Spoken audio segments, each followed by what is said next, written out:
Hello అందరికీ. ఈరోజు నా స్టైల్లో బెండకాయ కర్రీ చేస్తానండి. నేను ఎప్పుడు చేసినా ఒకే టేస్ట్ వస్తుంది. ఎందుకలా అంటే చెప్తాను రండి.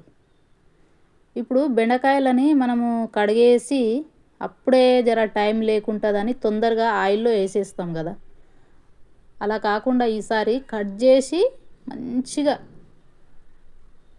వాటర్ లేకుండా తడి లేకుండా చూసుకోవాలి బెండకాయలకు. అయితేనే ఫ్రైలాగా మంచిగా ఉంటుంది, లేకపోతే మొత్తం జిగిటగా అయిపోతుంది అన్నమాట. అలా చేసి చూడండి, చాలా రుచిగా వస్తుందండి. అందరు చేసుకుంటారు, చిన్న పిల్లలతో సహా వంటలు అందరు చేస్తారు.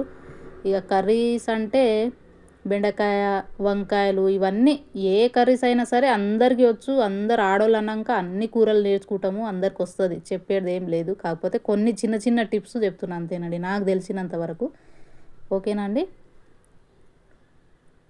ఏదో టైం లేదు మనకు, హడావుడిగా కట్ చేసి వేసేస్తాం, కానీ పురుగులు ఉంటాయండి. జాగ్రత్తగా ఒక 10 నిమిషాలు ముందు లేచి అయినా సరే కట్ చేసుకోండి. అదే టైంలో ఆ టైం లేకుండా తొందర కట్ చేసి వేసేస్తే పురుగులన్నీ తినేస్తాం. ఇప్పుడు కూరగాయల్లో కూడా పురుగులు వస్తున్నాయి, అన్నిట్లో ఉన్నాయండి, ఏదని లేదు. కాబట్టి కొంచెం జాగ్రత్తగా కట్ చేసి ఇలా వండుకోండి, చాలా రుచిగా ఉంటుంది. సాల్ట్ ఇప్పుడు వేయాలి, ఫస్ట్ వేసేస్తాం మనం. ఫస్ట్ వేసేస్తే ఏమవుతుందంటే వాటర్ మొత్తం ఆ బెండకాయలో నుంచి వాటర్ మొత్తం రావడం వల్ల కూర గ్రేవీగా మొత్తం జిగటగా అయిపోతుంది అన్నమాట. ఇది ఒక్కటి చూసుకోండి. ఇందులో సీక్రెట్ అనేది ఇది ఒక్కటే, ఇంకేం లేదు. ఇలా అయిన తర్వాత కొంచెం మగ్గిన తర్వాత కొంచెం కారం వేసుకోండి, మీరు ఎంత తింటారో అంత. పిల్లలకు కారం ఇష్టం లేనప్పుడు కొంచెం కారం తగ్గించండి. ఓకేనండి. ఓకే. అయితే ఇప్పుడు కొంతమంది ఎలా ఉంటారంటే ఎంత మంచిగా ఉన్నా సరే ఏదో ఒక వంకలు పెడుతూ ఉంటారు. అలాంటి వాళ్ళను మనం పట్టించుకుంటూ ఉంటే ఇక అయిపోయానండి, మనం అదే ఆలోచనలో ఉంటాం. ఎవరేమనుకుంటే మనకేందండి, మన పని మనం చేసుకుంటూ పోవాలి అంతే.